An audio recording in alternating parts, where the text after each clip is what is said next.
Radio PO, c'est le premier podcast entièrement dédié au métier de l'organisation, par et pour les pros de l'organisation, conçu et animé par vos deux hôtes, Diane et Barbara.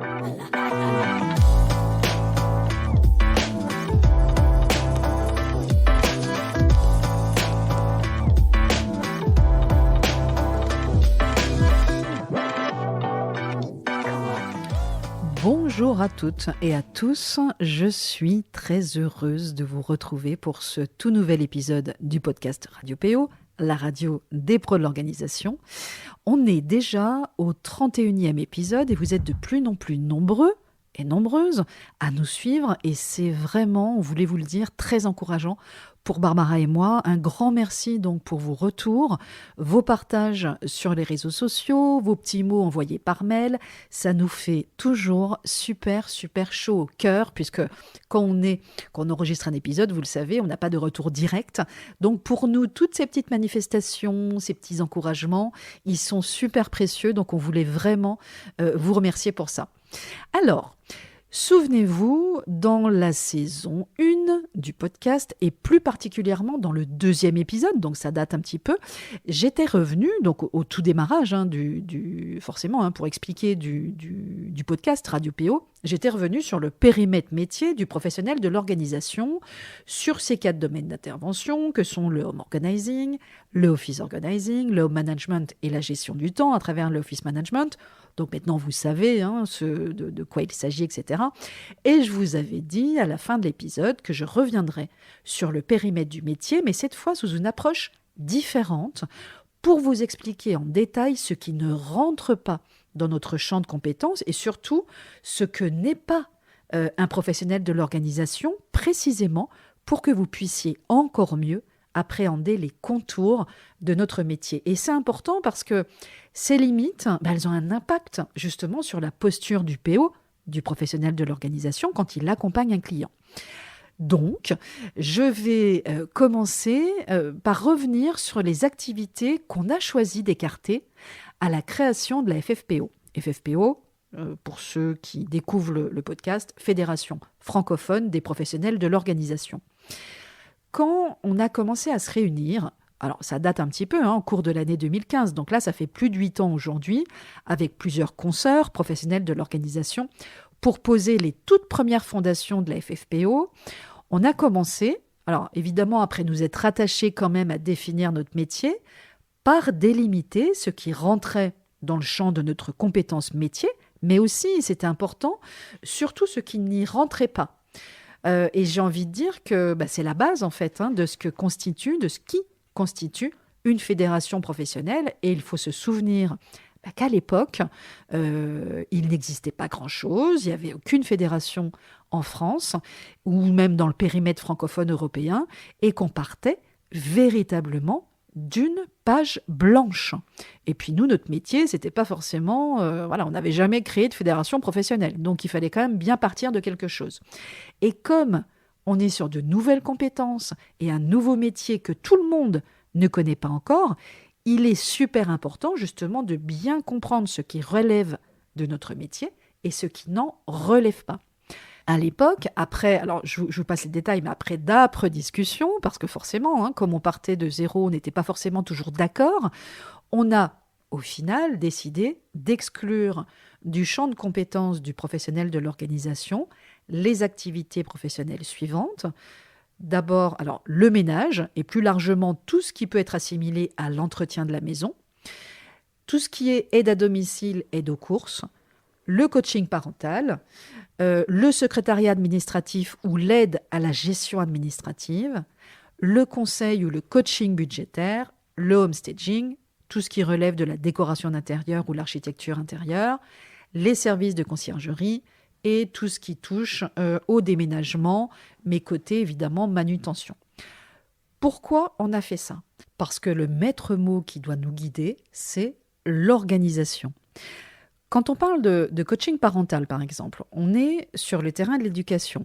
Alors, pour ma part, par exemple, j'ai toujours dit à mes clientes que j'ai accompagnées en home management, et j'en ai accompagné beaucoup, que je n'étais pas justement super nanny et que je n'étais pas là pour intervenir sur l'éducation de leurs enfants, mais surtout ce qui pourrait permettre d'améliorer l'organisation au sein de la famille, y compris avec les enfants.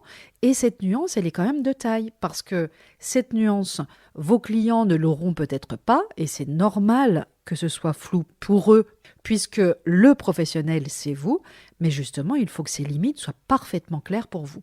Idem pour le ménage. On peut intervenir en home management, par exemple, pour faciliter les routines du ménage. Et on travaillera avec son client, par exemple, pour simplifier, fluidifier, mieux répartir les tâches domestiques. Mais en aucun cas, évidemment, on est là pour faire le ménage, y compris aussi si on intervient sur le rangement en home organizing. Optimiser l'organisation d'un espace de vie et mettre en place avec son client un rangement optimal, ça n'a rien à voir avec le ménage. Donc, en réalité, chaque fois que vous avez un doute sur le périmètre du métier, demandez-vous si ce que vous faites est en lien avec l'organisation ou non. En quelque part, ça doit être votre repère absolu. Prenons un autre exemple, celui du coaching budgétaire, qui est exclu lui aussi du champ de compétences du PO, dans le cadre de la FFPO. Un PO n'interviendra pas, par exemple, pour accompagner ou former un particulier en gestion budgétaire parce que ce n'est pas son domaine de compétence ou d'expertise, sauf s'il est formé ou s'il bénéficie d'une expérience significative en la matière. En revanche, il pourra intervenir dans la mise en place d'une organisation qui permettra et facilitera une meilleure gestion budgétaire, la mise en place par exemple d'un système de classement, des créneaux dédiés dans l'agenda, définition de routine, etc. De la même manière, donc, un professionnel de l'organisation peut aider aussi un particulier ou une entreprise à préparer et organiser le déménagement d'un lieu de vie ou de bureaux locaux professionnels, sans toutefois évidemment se définir ou se prendre pour un déménageur. Attention, bien sûr, on peut avoir des activités exclues du champ du PO, mais qui sont complémentaires de nos activités. À titre d'exemple, le homestaging, le feng shui, la décoration d'intérieur sont des activités proches de notre compétence en home organizing, mais qui sont néanmoins différentes. Il s'agit bien d'expertises différentes des nôtres, avec un référentiel et des formations différentes, même si la complémentarité avec notre périmètre métier est évident.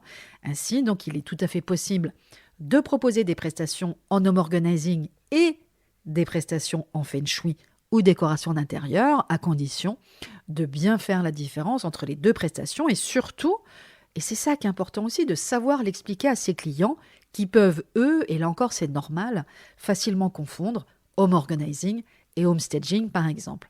Alors, juste pour clore cet épisode, je voulais revenir aussi sur ce que le PO, le professionnel de l'organisation, n'est pas, parce que là encore c'est important, je vous le disais plus haut, notamment pour la posture du PO. Alors, d'abord ce qu'il est. Vous le savez, le PO, c'est avant tout, s'il était nécessaire de le rappeler, un professionnel de l'organisation. C'est avant tout un facilitateur qui va intervenir exclusivement sur le champ de l'organisation de la personne, d'une famille ou de l'entreprise qui l'accompagne. Son expertise à lui, ce sont les stratégies, les méthodes et les outils d'organisation qui se traduisent évidemment en accompagnement. Mais c'est intéressant de se pencher aussi sur ce qu'il n'est pas. Premièrement, attention, vraiment, c'est vraiment le gros warning, il n'est pas psychologue. Peuvent exercer en qualité de psychologue les personnes qui ont suivi, en France en tous les cas, je ne sais pas pour les autres pays, 5 années d'études en psychologie, Master 1 et Master 2, après une licence évidemment, et dont le parcours a été sanctionné par un diplôme d'État de psychologue, donc un titre professionnel qui, même si vous avez réussi votre Master 2, donc à la fin des 5 ans, n'est pas systématiquement en plus donné. Le candidat au titre professionnel est évalué aussi sur, par exemple, sa compréhension de l'éthique, sa compréhension de la posture du psychologue, etc. etc. Et je connais bien parce que ma fille Lola, elle est passée par là, elle a obtenu le titre de psychologue du travail il y a quelques années, après 5 longues années d'études, et je peux vous dire que c'était pas gagné et que c'était vraiment costaud.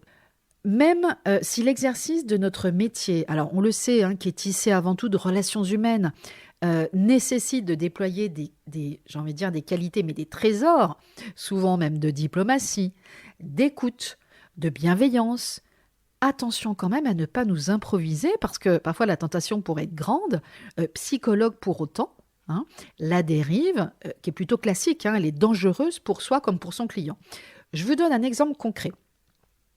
Dans notre parcours de formation de 3 mois, devenir home organizer, on fait intervenir en live pendant plus de 2 heures Anne van den Hotte, qui est fondatrice de la psychologie. Elle est en Belgique et qui est à la fois PO et psychologue. Et d'ailleurs, Anne était l'une des cofondatrices de la FFPO, et elle était à l'époque ma vice-présidente pour la Belgique. Et ce qui est intéressant, c'est qu'elle est surtout experte des TAC, TAC, les troubles de l'accumulation pathologique, comme, vous connaissez peut-être un petit peu de nom, le syndrome de Diogène, la silogomanie, le syndrome de Noé et autres, parce qu'il y en a beaucoup d'autres. Et le but de cette intervention, c'est justement de faire comprendre à nos stagiaires qu'ils ne sont pas en réalité outillés justement pour accompagner ce type de trouble, parce que cela dépasse clairement, largement, et c'est peu dire, notre champ de compétences. Les conséquences, elles peuvent être parfois catastrophiques, voire dramatiques pour la personne qui souffre de l'un de ces TAC, si elle n'est pas bien accompagnée, je fais une liaison qui n'a pas lieu d'être, mais aussi pour le ou la home organizer qui souvent d'ailleurs, alors on le sait, hein, ça part d'une bonne intention, elle est guidée souvent par ses bons sentiments, par l'envie chevillée au corps, d'aider l'autre, d'aider son prochain. Et en général, quand on vient à ce métier, c'est justement parce qu'on aime l'humain et qu'on a envie d'être utile. Donc c'est tout à fait normal. Mais par contre, on prend le risque aussi de se retrouver aussi dans des situations mais complètement inextricables. Donc voilà, donc vigilance vraiment là-dessus. Deuxièmement, le PO n'est pas thérapeute. C'est un petit peu de la même manière. Il n'est pas thérapeute, sauf s'il est formé, et si possible solidement, à la pratique d'une thérapie ou d'une psychothérapie en particulier. On ne s'improvise pas donc non plus thérapeute. Ce serait là encore dangereux pour vos clients de laisser croire que vous l'êtes si tout simplement vous ne l'êtes pas. Troisième point, et ce sera le dernier d'ailleurs, hein, on terminera là-dessus, il n'est pas coach professionnel non plus. Le coaching professionnel, c'est un métier à part entière qui est inscrit au RNCP, en France, Répertoire national des compétences professionnelles. Le code, c'est même le code RNCP 28497, mais je crois qu'il y en a d'autres, et qui nécessite une formation spécifique, souvent longue, de plusieurs mois, qui aboutit généralement à une certification et qui exige également d'être formé en continu, mais également, par exemple, d'être supervisé par un autre coach plus expérimenté et habilité à superviser. Le PO est souvent, en réalité, assimilé, souvent par abus de langage et par facilité, parce que c'est plus compréhensible de tous, par le grand public, etc., à un coach en rangement ou un coach en organisation, etc., etc. Alors, effectivement, on peut utiliser ces appellations parce que justement, souvent, c'est plus compréhensible du grand public, mais attention, là encore, à ne pas croire soi ou à laisser croire à ses clients que nous sommes coachs professionnels pour autant. Tout simplement, si vous n'êtes pas spécifiquement formé au coaching professionnel et que vous n'êtes pas coach certifié, vous n'êtes tout simplement pas coach professionnel. C'est aussi simple que ça. Je peux vous en parler vraiment en connaissance de cause parce que je suis les deux comme d'autres. Je ne suis pas la seule. Je suis à la fois PO depuis plus de 12 ans. Et puis, il y a plusieurs années déjà, j'ai ressenti le besoin de me former justement au coaching professionnel. Donc, j'ai suivi une formation de plus de 8 mois. Et justement, je vous parlais de la posture tout à l'heure. En réalité, la posture du PO, c'est pas la même que la posture du coach. Le coach, et ça, c'est un principe de base du coaching, c'est qu'il n'est jamais dans le conseil. Il n'est pas dans l'expertise, parce que en coaching professionnel, on part du principe que ce sont nos coachés qui détiennent déjà en eux toutes les réponses finalement à leurs problématiques. Les problématiques qu'on est censé accompagner donc en tant que coach. Donc lui la posture du coach, ça va être de rester notamment, entre autres, parce qu'il y a beaucoup de spécificités, dans le questionnement. Le coaching, c'est l'art du questionnement. C'est la maïeutique de Socrate. Socrate, et dont la maman était sage-femme, pour la petite histoire. Et donc, justement, il s'est inspiré justement du métier de sa maman pour créer la maïeutique, qui est l'art du questionnement, c'est-à-dire l'art finalement d'accoucher les gens. Et donc, le coach, il va tout le temps rester dans cette posture de distance et de questionnement. Et c'est pas évident d'ailleurs, parce qu'il s'agit aussi de poser les bonnes questions au bon moment pour aller faire émerger justement les solutions chez son coaché.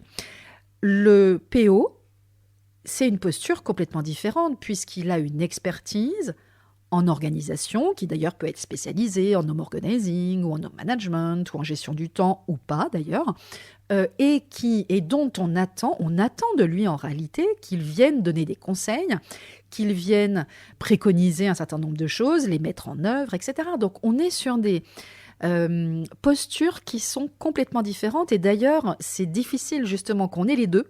Je sais, puisque moi je l'ai vécu quand j'étais en pleine formation au coaching professionnel. J'avais l'habitude d'être dans une posture de PO depuis des années, et c'était très difficile pour moi de rester dans une posture de coach et dans une posture de questionnement, là où j'avais envie de donner des conseils, etc., etc. Donc c'était très difficile. Alors on y arrive avec un peu de pratique, c'est possible, mais c'est important d'avoir cette conscience qu'on a envie. Quand on est PO, par exemple, et qu'on a envie, on me pose souvent la question de se former au coaching, justement, pour élargir un petit peu son champ d'intervention et puis ses ressources, ses outils, etc. On peut être les deux. Mais dans ces cas-là, il faut toujours mettre de la conscience sur quand on a notre casquette de coach, et donc où on adopte la posture du coach, et donc qui nous oblige aussi de rester dans le questionnement, et quand on remet ou quand on met sa casquette de PO, où là, on peut aller effectivement sur du conseil, de la consultation. Le PO, c'est un consultant avant tout, en réalité. Et puis, il y a aussi toute cette partie opérationnelle, évidemment, quand on accompagne nos clients sur le terrain. Voilà. Donc, juste pour vous transmettre ce qui avait été défini, en fait, au tout départ de la création de la FFPO, et ce que nous, on transmet aussi aux professionnels que l'on forme.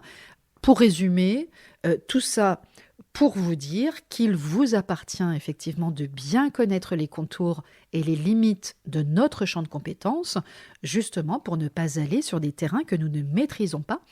Et si je devais conclure là-dessus, pour nous, en tous les cas, c'est avant tout effectivement une question d'éthique professionnelle. Voilà, donc je vais terminer là-dessus tout simplement.